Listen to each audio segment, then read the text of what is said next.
Your life is happening right now. It is not happening in the future. It is not happening after you get the job, the money, the relationship, the ring, whatever. It is happening right now. Now, don't get me wrong, I'm a big fan of setting goals, of going after things, and of consciously creating the life that you want. But many times, if you are a goal setter like me, that can leave us looking at our future an awful lot instead of looking at the present moment. Planning for your future is great. Dreaming big is amazing, but you don't construct your life in the future. You construct your life in the current moment. And that means you have to show up and be present in the current moment. We're not taught this though. When you're little in school, no one teaches you how to be mindful, how to be present, how to be in the moment. So many of us walk around either looking toward the past, reminiscing over old times, and having a lot of regrets about how we wish something could have gone, or looking to the future, planning, dreaming, going big. And there are definitely things to be learned from looking to the past or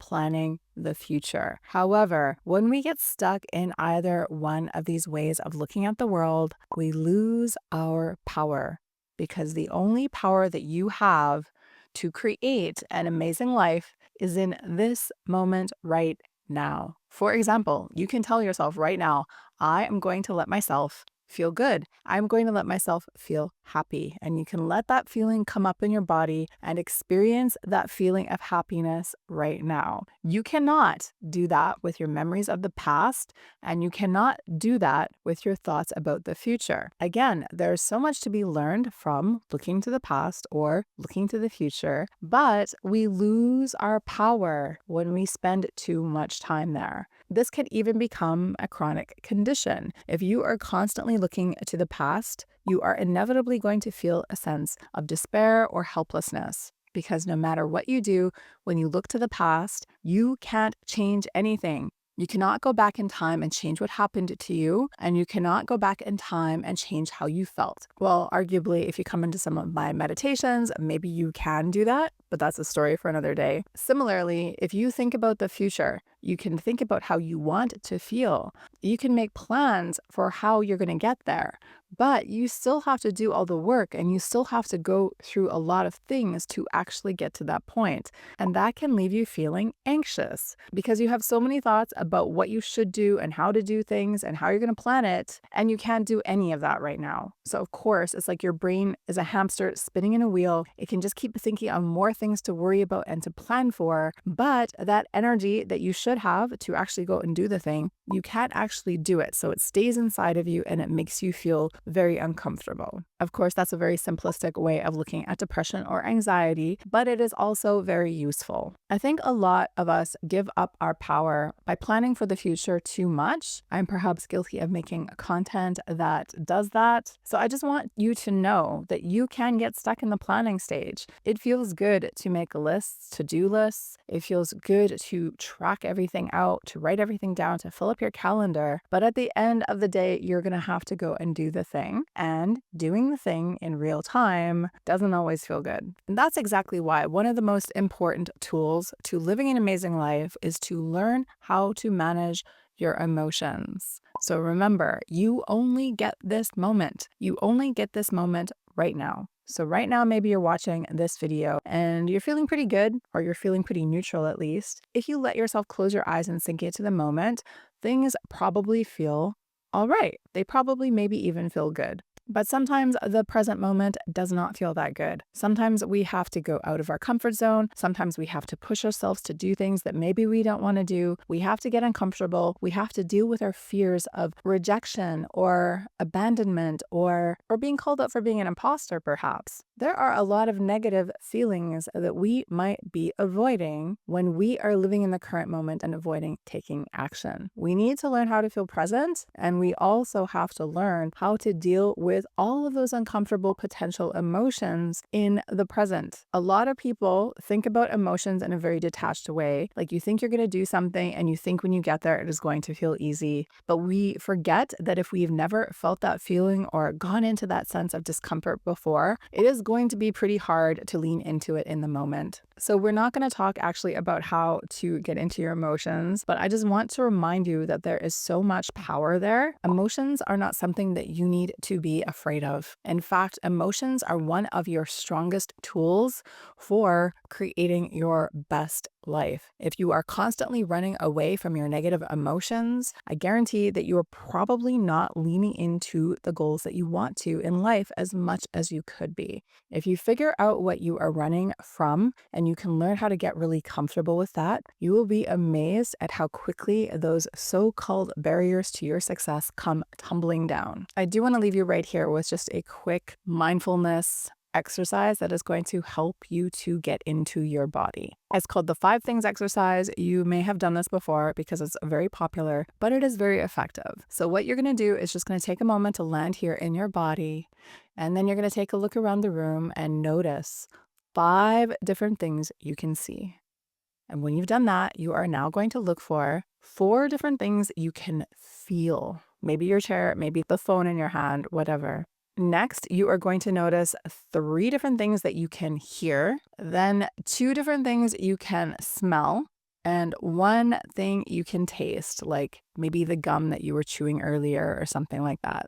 And that is really going to help you to tap into your senses. You only notice these things when you are in the present moment. So this mindfulness exercise is a really great tool to bring you back into your body and bring you back into the present moment. It's also a really good way of calming yourself down when you are facing some of those uncomfortable or negative emotions. So you might want to bookmark this video for later just so you can remember this on the go. There's one final element to your life that's happening right now that I want to talk about. And we just talked about coming into the moment, feeling mindful, getting present, feeling grounded and embodied in your body. But I also want to remind you of the duality of the complete opposite, and that is creating a sense of urgency in your life. I talked in last week's video about how motivation is not really what you should be searching for, and that is absolutely the case. Sometimes we think that we need to feel motivated in order to start working out or going for a new job or whatever, but motivation is fleeting and it is not something you can count on to create something over the long term. However, creating a sense of urgency in your life can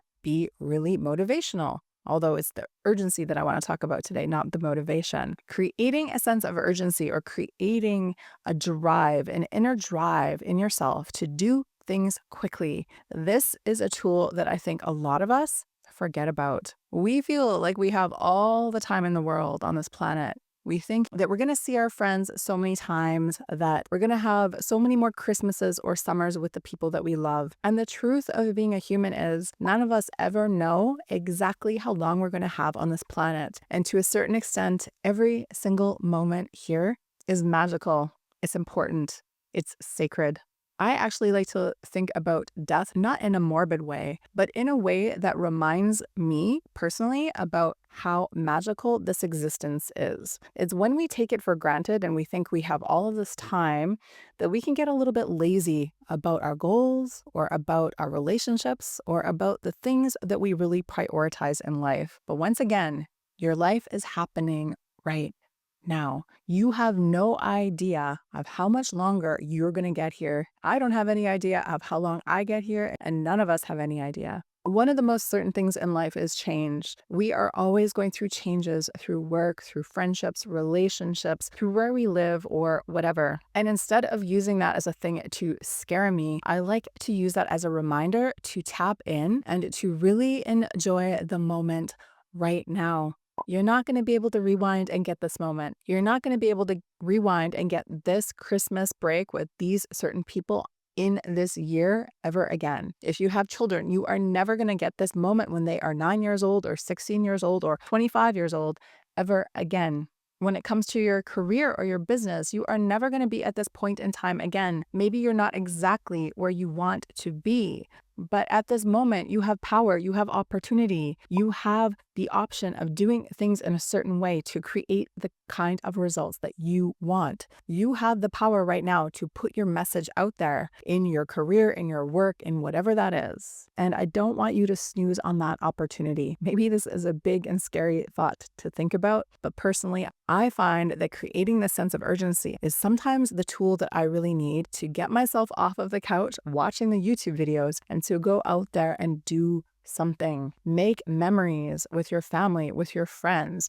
Go start on that project. Go start writing that book. Go put your work into the world in a meaningful way, in whatever that looks like for you. The time we have here is not guaranteed. And that should just remind us constantly that every single moment we have here is a gift. So my question for you today is, what are you doing with that moment? What are you doing with this moment right now? This whole video is just here to remind you that your current reality is not the result of planning where you're going to be. It is about how you feel in the moment and the little micro choices that you make over a lifetime that allow you to tap into that happiness and confidence inside of you, and that allow you to take meaningful action toward the things that are really important to you, whether that's in your relationships, your work, or whatever else. Please don't give your power away by becoming distracted. I think distraction is one of the major forces for why we feel so disconnected and unhappy with our lives. We tend to lean into social media or Netflix or whatever as a way of calming ourselves down. But what we don't realize is that the more time we spend in this media, the farther we are going from our power and our happiness and our ability to create the changes we want in our life. So don't forget, your meaning is right here, right now. It is not on the other side of that screen. And I know the irony of making this in a video form, but I really hope that you are understanding this message, and I hope you take it to heart today. Thank you so much for being here, my beautiful magic maker. If you enjoyed this video, please do me a favor, give me a thumbs up and hit the subscribe if you're on YouTube. If you're watching on Spotify, leave me a 5-star rating. If you have a friend that could use this message, please do me a favor, send it on to them. I love you so much, and I will see you in the next one.